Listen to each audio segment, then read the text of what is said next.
السلام علیکم ناظرین، میں ہوں بشیر خٹک، آپ دیکھ رہے یوٹیوب چینل۔ اچھا ناظرین، آپ لوگ کے ساتھ سب سے پہلے الیکشن کمیشن کا کل کا جو اعلامیہ ہے، وہ جو کل ایک اعلان کیا ہے اور ایک اعلامیہ سامنے آیا ہے کہ پی ٹی آئی کے جو ممنوع فنڈنگ کیس ہے اس کا فیصلہ آج سنایا جائے گا۔ تو ایک تو یہ، دوسری بات آپ کے ساتھ پی ڈی ایم کے جماعتوں کا جو اجلاس اور جو ایک پریس کانفرنس ہونا تھا، وہ جس میں نواز شریف جو ہے نا وہ مفتی اسماعیل سے کچھ وضاحت اور کچھ چیزوں کے بارے میں ڈیٹیل پوچھنا چاہ رہے تھے، تو آن لائن میٹنگز پہ وہ اس سے 45 منٹ پہلے، اس الیکشن کمیشن کے اعلامیہ سے 45 منٹ پہلے وہ کیوں پوسٹ پون کر دیا گیا اور کیسے پتہ چلا ان کو کہ یہ اعلامیہ آنے والے 45 منٹ بعد پھر یہ اعلان ہوتا ہے، اس حوالے سے بات کروں گا۔ پھر عمران خان کی آج جو پی ٹی آئی کا نیشنل کانفرنس اور نیشنل کونسل کا ایک اجلاس جو منعقد ہوتا ہے، اس اجلاس میں عمران خان کا خطاب اور اس میں عمران خان کے دو تین اہم باتیں، دو تین اہم اعلانات۔ پھر اس کے بعد آپ کے ساتھ جو لاہور میں اہم گرفتاری ہوئی ہے اور پولیس میں جیسے ہی پی ٹی آئی کی حکومت آئی ہے، جیسے ہی پرویز الہی صاحب وزیر اعلیٰ بن چکے، جیسے ان کے اپنے اسپیکر اور ڈپٹی اسپیکر آگے اور تخت لاہور سنبھالا ہے پی ٹی آئی اور پاکستان مسلم لیگ قاف نے، پرویز الہی صاحب نے، تو پولیس میں کچھ ہائی سطح پہ تبدیلیاں ہوئی تھی، کچھ چینجز لائے گئے تھے، تو کچھ چہرے تبدیل کر دیے گئے تھے، تو اس حوالے سے اس کے ان تبدیلیوں کے، اس چینجز کے، ان فیصلوں کے اثرات آپ کو نظر آنے لگے، اس پہ بات کروں گا۔ سب سے پہلے میں بات شروع کرتا ہوں الیکشن کمیشن آف پاکستان کا ممنوع فنڈنگ کیس کا۔ صرف پی ٹی آئی کے خلاف، میں نے لفظ صرف پہ زور دیا، صرف پی ٹی آئی کے خلاف فیصلہ سنانے کا اعلان کل آیا ہے۔ اچھا، سب سے پہلی بات یہ کہ کیا یہ فنڈ ریزنگ صرف پی ٹی آئی نے کی ہے؟ دوسرا سوال، کیا ان حالات میں جو ابھی ہمارے ملک کی معاشی حالت ہو، سیاسی حالت ہو، یا عوام کی باقی جو آفات، قدرتی آفات سب کے سامنے پورے پاکستان میں، ان حالت میں اس قسم کے اعلان، اس قسم کے اعلامیہ،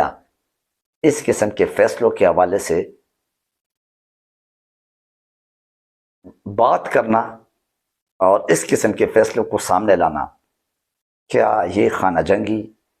کیا یہ پاکستان اور عوام دشمنی کے مترادف نہیں ہے؟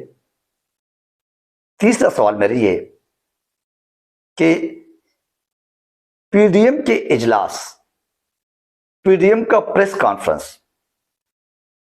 اور اسی پی ڈی ایم میں اس سے پہلے پی پی پی اور پی ایم ایل این اور جے یو آئی فضل الرحمان، وہ آلریڈی اس بات پہ زور دیتے رہے اپنے جتنے بھی کانفرنس ان کے ہوتے تھے، 4-6 دن سے آپ نے دیکھا ہوگا، ضمنی الیکشن کے بعد جو ان کو تکلیف پہنچی ہے، اس کے بعد یہ مسلسل ہر کانفرنس میں اس بات پہ زور دے رہے کہ عمران خان کو نااہل قرار دیں، پی ٹی آئی کو ان کی سیاست کی عوام کے تھرو تو نہیں ہو سکا، باقی کوئی قانونی طور پہ نہیں ہو سکا، بیرونی سازش کے تھرو تو نہیں ہو سکا، لیکن اب اداروں کو استعمال کرے اور ایک اور آئینی ادارے کا جو کہ آلریڈی متنازع ہے، وہ الیکشن کمشنر، اس کے تھرو اس طرح کے معاملات ابھی سامنے لانا، اور وہ ہر کانفرنس میں یہ اس ادارے پہ اور الیکشن کمشنر کو اپنے ساتھ ایک پارٹی سمجھ کے، اپنے ایک رکن سمجھ کے، اپنے اس پی ڈی ایم کا ایک ساتھی سمجھ کے اس کو استعمال کیے جانے کے بہت سارے ایسے انکشافات، بہت سارے ایسے اثرات، بہت سارے ایسے جو میٹنگز اور جو ایک یوں سمجھے کہ پروفز وہ مل چکے، آ چکے، اور عمران خان بار بار اس کا اظہار کر چکے، ایون پی ٹی آئی کے بہت سارے اور بھی وزراء۔ تو کیا یہ پی ڈی ایم کے جو پریس کانفرنس پوسٹ پونڈ ہو گیا یعنی اتفاقاً جیسے کہہ سکتے ہیں، ایسے اتفاق بھی پاکستان میں ہوتا ہے 45 منٹ پہلے، اس کا مطلب پی ڈی ایم کے سربراہان کو علم تھا اس کا مطلب اس کو 45 منٹ پہلے یا گھنٹہ پہلے بتا دیا گیا ہے۔ تو کیا آئینی طور پہ اس طریقے سے کام ہو سکتا ہے؟ کیا یہ آئینی ادارہ اس طرح کر سکتے ہیں کہ اپنے اعلان سے پہلے آپ پارٹی کو، یعنی جو پی ڈی ایم والے ہیں ان کے سربراہان کو آپ اطلاع دیں، ان کو آپ بتا دیں؟ اس کا مطلب یہ تو ان کا اعلان ہے، پی ڈی ایم والوں کا۔ بہرحال یہ آپ کے سامنے سوالات رکھنے تھے کہ پی ڈی ایم جماعتوں کے، جو کہ آلریڈی پاکستان اور عوام کے دشمنی کے مترادف جماعتیں ہیں اگر دیکھا جائے، کیونکہ ان حالات میں اس قسم کے ماحول، پھر اس سے پہلے بھی جو کچھ ہوا اور پھر ہمارے اوپر جو امپورٹنٹ حکومت مسلط کرائی گئی، تو اور اداروں کو گندا کرنے کے لیے اداروں کو اپنے ساتھ ملا کے ان کو، یعنی ان کے ملوث ہونے کی جو ایک انکشافات ہے اور ملوث ان کو کرائے جاتے ہیں اپنے ساتھ، اس طرح کی کاریگری، اس طرح کی جو گٹھیا اور غیر آئینی غیر قانونی ان کے جو حربے ہوتے ہیں، تو اس پہ ایٹ لیسٹ یہ سوالات میں نے آپ کے سامنے رکھ دیے۔ اب آپ خود سمجھ لے اور خود اس پہ سوچ لے کہ کیا یہ ہمارے فیور میں، ہمارے اس پاکستان کی حالت پہ ترس کھانے والے لوگ ہیں؟ کیا ان کے اندر حس ہے؟ کیا یہ باضمیر لوگ ہیں جو ان حالات میں، اس مشکل وقت میں اس طرح کے لابی کھیل رہے اور اس طرح کے معاملات اداروں کے ساتھ مل کے ابھی اپنے ایک بیانیے کو، غلط بیانیے کو تقویت دینے کی کوشش کر رہے ہیں؟ بہرحال اب یہ تو اس فیصلے کے بعد پتہ چلے گا، کیونکہ عمران خان ایک عوامی لیڈر ہے، اور میرا خیال نہیں ہے کہ عوام نے اب تک ان کے کسی بھی اس قسم کے حربے کو قبول کیا ہے، بلکہ ہمیشہ مسترد ہی کیا ہے۔ پنجاب جیسے ضمنی الیکشن میں اور پنجاب جیسے صوبے نے میرے خیال سے ان سب کو مسترد کیا، تو آئی ڈونٹ تھنک سو کہ اس طرح یہ ان کا یہ حربہ کامیاب ہو جائے گا۔ اب عوام ان کے اس قسم کے، یا الیکشن کمشنر کے اس قسم کے جو طرفداری اور جو غیر آئینی غیر قانونی انداز میں ایک کام ہے، کیا عوام ان کو اس عزائم میں کامیاب بنائیں گے؟ میرے خیال سے اب تک جو حالات ہے اور اب تک جو عوام کا ایک ریئیکشن ہے، رد عمل ہے، تو اس کے مطابق تو نہیں کریں گے۔ اور اندازہ لگا لو کہ پنجاب کابینہ نے اور خیبر پختونخوا نے، ان دونوں نے آلریڈی عدم اعتماد کا ووٹ اور بل پاس کرایا گیا ہے اس الیکشن کمشنر کے خلاف۔ اس الیکشن کمشنر کو ابھی اگر تھوڑی سی بھی غیرت ہے، اگر اس الیکشن کمیشن میں تھوڑی سی بھی حیا ہے، اور حقیقت میں اگر یہ اتنے بڑے ڈگنیفائڈ قسم کے آفیسر ہے،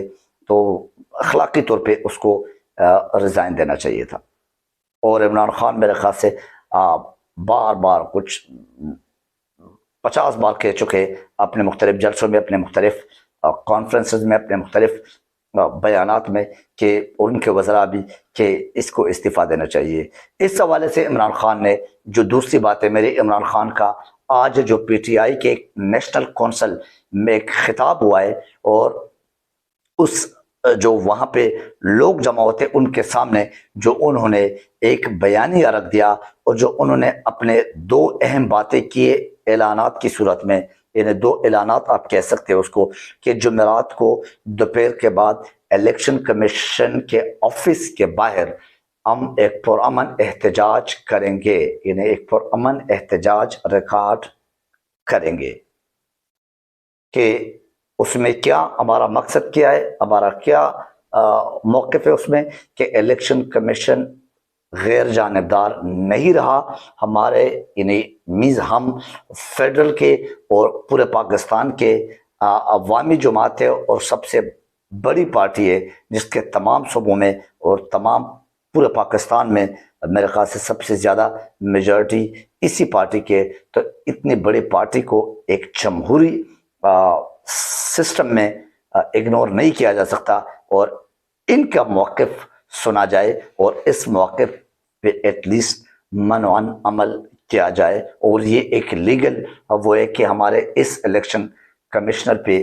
اعتماد نہیں رہا، تو اس کے استعفی کا ڈیمانڈ کریں گے۔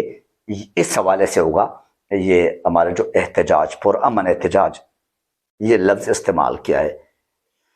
اس کے بعد آپ کو عمران خان نے جو دوسری بات وہاں پہ کی ہے، انہوں نے اپنے جو ضلعی سطح پہ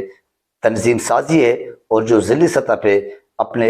پارٹی کا منشور اور پارٹی کے جو ایک نظریہ ہے، جس طرح عمران خان چاہتے ہیں، جو پی ٹی آئی کے پاکستان تحریک انصاف کا جو اپنا منشور اور جو اپنا ایک نظریہ ہے، جس نظریے کے تحت یہ پارٹی وجود میں آئی ہے، اس پہ بہت سارے تحفظات کا ایک اظہار کیا اور کہا گیا کہ تنظیم سازی دوبارہ کرائی جائے گی۔ اس تنظیم سازی سے میں مطمئن نہیں ہوں، اور ہمارے جو اصل منشور ہے، جو اصل نظریہ ہے، وہ اس طرح فالو نہیں کیا جاتا ہے، تو اس تنظیم سازی میں بہت سارے کمزوریاں ہیں، اس پہ فوکس کریں گے اور اس کو تقویت دیں گے کہ اس نظریے کے تحت اس کو دوبارہ تنظیم سازی کے تھرو وہ اٹھایا جائے۔ اچھا، پھر اس کے بعد لاہور میں اہم گرفتاری۔ پولیس جو کریڈیبل آفیسر ہوتے ہیں، جو واقعی اپنے ڈیوٹی کو ڈیوٹی سمجھتے ہیں، تو پرویز الہی اور پی ٹی آئی کی حکومت جیسے ہی تخت لاہور کو انہوں نے سنبھالا اور ان کی حکومت آئی ہے، تو انہوں نے پولیس میں ہائی سطح پہ، آئی جی لیول پہ، سی سی پی او لیول پہ انہوں نے وہ ڈوگر صاحب کو سی سی پی او لگوایا۔ تو اس ڈوگر صاحب، اس کی کریڈیبلٹی سب کو معلوم ہے کہ وہ کتنے کریڈیبل شخصیت ہے۔ تو انہوں نے آج جو نذیر چوہان کی گرفتاری ہے، اور نذیر چوہان کو گرفتار کر کے حراست میں لے لیا ہے۔ کس کیس میں؟ اس کیس میں جو ضمنی الیکشن میں انہوں نے شبیر گجر کے کیمپ پہ، جو یہ نذیر چوہان ہے کون اگر کسی کو معلوم نہیں، نذیر چوہان وہ ہے جو پی ٹی آئی کے ووٹ پہ لڑا تھا اور پی ٹی آئی کو چھوڑ کے لوٹا بن کے اور اپنے ضمیر بیچ کے پی ایم ایل این کے ساتھ، پی ڈی ایم کے ساتھ ملا، اور پھر اس نے کیا وہ شبیر گجر کے مخالف پی ایم ایل این کی طرف سے لڑ رہا تھا پی ایم ایل این کے سیٹ پہ، اور وہ شبیر گجر پی ٹی آئی کے سیٹ پر تھا اس لاہور سے، اور انہوں نے شبیر گجر کے کیمپ پہ وہ اٹیک کیا تھا، اور وہ اٹیک سب نے سنا بھی ہوگا، دیکھا بھی ہوگا ٹیلی ویژن پہ اور سوشل میڈیا پہ۔ بال اس میں جو کچھ بھی اس نے غیر قانونی، غیر آئینی انداز میں کیا تھا، اس کے خلاف آج کارروائی بھی، اور نذیر چوہان لوٹے کو گرفتار کر لیا گیا، وہ ابھی پولیس کی حراست میں ہے۔ تو آج کے فیصلے کا انتظار ہے۔ یہ سب کچھ آپ کے سامنے رکھ دیا۔ عوام کا کیا ری ایکشن ہوگا، عوام کیا چاہتے ہیں، اور اب مزید ہمارے حالت میں کیا کچھ ٹھیک جو تھوڑا بہت رہ گیا ہے، کیونکہ ڈیفالٹ تو یوں سمجھے کہ ہو چکا ہے، ڈیفالٹ تو ہو چکا ہے، تو اب مزید جو تھوڑا بہت جو ایک وقت کی روٹی وغیرہ جو ہم نے کپڑے پہنے ہوئے، یہ جو رہ چکا ہے، یہ اب کب ختم کرنا ہے، اس کو کب لپیٹنا ہے، اور پاکستان کا نام و نشان کب ختم کرنا ہے، کس طرح ختم کرنا ہے، اس کے انشاءاللہ ابھی آگے جتنے بھی ویلاگز ہوں گے اس میں آپ کے ساتھ جو بھی پیش رفت آئیں گے اس میں دوبارہ پیش آؤں گا۔ Thank you very much. اپنا اور اپنے اس اسلامی جمہوریہ پاکستان کے اور اپنے آئین و قانون کے اور وہ لوگ جو حق اور سچ کے ساتھ ہیں، ان کو اپنے دعا میں یاد رکھنا، اپنا خیال رکھنا اور اپنے اس چینل کا خیال رکھنا۔ Thank you very much. اللہ حافظ ناصر۔